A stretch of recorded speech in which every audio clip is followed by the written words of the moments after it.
Kenyataan pahit harus diterima akibat krisis ekonomi Argentina yang semakin parah. Setelah euforia kemenangan Piala Dunia 2022, Argentina kini justru menghadapi ancaman krisis ekonomi dan inflasi yang makin memburuk di tahun 2024. Bayangan krisis ekonomi dan inflasi tidak serta-merta hilang dan akan teratasi begitu saja akibat kemenangan Piala Dunia. Meskipun keterampilan Lionel Messi CS begitu memukau di Piala Dunia 2022, sayangnya hal ini berbanding terbalik dengan kondisi masyarakat Argentina yang dilanda gelapnya kemiskinan. Selengkapnya akan kita bahas dalam Fakta Gelap Ekonomi Argentina Tidak Gemerlap Bak Lionel Messi. Ya, badai inflasi membuat krisis ekonomi di Argentina semakin mengerikan. Harga kebutuhan pokok yang melonjak berlipat-lipat tidak terjangkau oleh warga. Bahkan banyak warga terpaksa berburu sampah sisa buah dan juga sayuran untuk dimakan demi bertahan hidup. Saat ini Argentina tengah dilanda inflasi parah yang membuat biaya hidup di negara itu kian meroket. Berdasarkan data terakhir yang dihimpun Trading Economics, tingkat inflasi Argentina secara tahunan hingga Februari 2024 kemarin masih berada di angka 276,2%.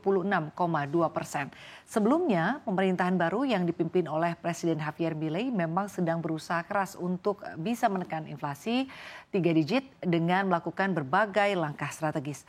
Termasuk diantaranya melakukan pemotongan belanja negara, menargetkan subsidi untuk berbagai sektor seperti utilitas dan transportasi, serta berupaya menyederhanakan program kesejahteraan.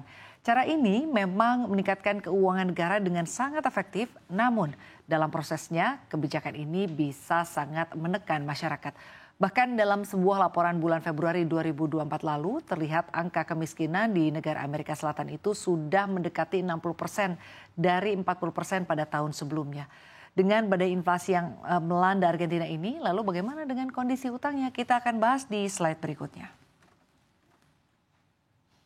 Ya pemirsa, Presiden baru Argentina Javier Milei menghadapi tantangan yang cukup berat ya untuk mengendalikan utang negara, ya ini sebesar 403,8 miliar US dollar atau angka ini setara dengan 6.322 triliun rupiah per Juni 2023. Jumlah ini membuat rasio utangnya ini menembus 80,3% terhadap produk domestik bruto per Maret 2024. Nah, total utang Argentina yang lebih dari 400 miliar dolar ini atau sekitar 110 miliar dolar diantaranya ini merupakan utang kepada Dana Moneter Internasional ya atau IMF dan juga pemegang Eurobonds milik swasta yang direstrukturisasi. Keberhasilan peta jalan perekonomian pemerintah yang baru ini menjadi harapan Argentina untuk bisa keluar dari tumpukan utang. Namun dengan cadangan bank sentral yang berada di zona merah lebih dari 10 miliar dolar dan kecilnya peluang untuk pemanfaatan pasar, Argentina ternyata hanya memiliki kas untuk pembayaran utang ini sekitar 16 miliar dolar Amerika yang akan jatuh tempo pada tahun 2025 mendatang. Negara eksportir biji-bijian ini berjuang di tahun 2023 lalu untuk membayar kembali utang IMF dan terpaksa melakukan kesepakatan dengan Tiongkok dan Qatar untuk bisa memenuhi kebutuhannya. Peneliti juga menyebut Argentina harus segera merestrukturisasi utangnya dan ini merupakan sebuah peringatan mengenai akan terjadinya gagal bayar atau default negara yang ke-10 dan ini mungkin saja bisa memperparah ya kondisi perekonomian di Argentina. Lalu apa saja kebijakan yang dilakukan pemerintah untuk dapat keluar dari permasalahan inflasi dan juga utang yang menggunung ini? Kini kita akan bahas di slide berikutnya. Ya, pendekatan ekonomi Javier Milei memang sangat berbeda ya. Ini juga yang membuat banyak orang memilihnya di tengah inflasi tinggi yang sudah menjadi lumrah bagi sebagian besar masyarakat Argentina. Milei menganggap inflasi yang meroket di negaranya terjadi akibat pengeluaran pemerintah yang tinggi selama bertahun-tahun, utang negara yang besar, lalu juga pencetakan uang untuk membayarnya. Nah, Milei pun berargumen bahwa terapi kejut ini diperlukan untuk bisa mengatasi hal ini. Nah, sejauh ini Milei sudah memangkas nilai mata uang, mengurangi pengeluaran publik, dan juga memotong subsidi untuk transportasi bahan bakar serta energi. Argentina sendiri mendevaluasi atau menurunkan nilai mata uang peso lebih dari 50%. Nah, pemerintah berdalih langkah ini menjadi bagian dari reformasi ekonomi darurat. Menteri Ekonomi Luis Caputo mengatakan bahwa Argentina ini mengubah nilai konversi ya dari 800 peso per dolar, di mana kalau sebelumnya ini berada di 365 per dolar Amerika Serikat ya. Selain devaluasi peso, Caputo juga menegaskan adanya pengurangan proyek pekerjaan umum baru, rencana untuk tidak memperbarui kontrak kerja yang telah berlaku selama lebih dari 1 tahun, serta mengurangi subsidi energi dan juga transportasi. Lalu dengan kondisi perekonomian Argentina yang cukup buruk ini, apakah Indonesia juga dapat mengalaminya? Kita akan bahas di slide selanjutnya.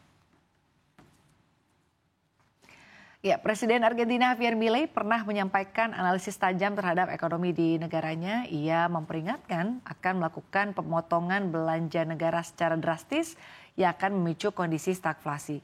Ekonom pertama yang dilantik menjadi Presiden Argentina ini mengatakan bahwa tidak ada cara lain selain penyesuaian dan juga tidak ada alternatif lain selain keterguncangan, dan Milei pun menyadari bahwa hal ini akan berdampak negatif pada tingkat aktivitas lapangan kerja, upah real, jumlah orang miskin dan juga orang yang tidak mampu.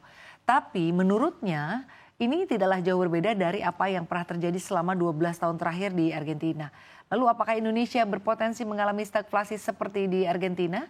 Kepala Pusat Industri Perdagangan dan juga Investasi Indef, Andri Satrio Nugroho mengatakan bahwa stagflasi masih belum berpotensi terjadi di Indonesia. Meskipun Indef memproyeksikan pertumbuhan ekonomi dalam negeri akan mengalami penurunan di tahun 2024, menurut Andri, penurunan itu belum signifikan dan harga-harga barang pokok juga akan tetap stabil di kala tahun politik. Ya pemirsa, itu dia kondisi perekonomian di Argentina yang tengah dilanda bencana dan juga ternyata tidak secemerlang kondisi karir salah satu pesepak bola terbaik di dunia, Lionel Messi. Semoga saja di tengah banyaknya sentimen negatif dan juga tantangan ekonomi global, kondisi perekonomian Indonesia tetap bisa resilience dan tidak seperti di Argentina.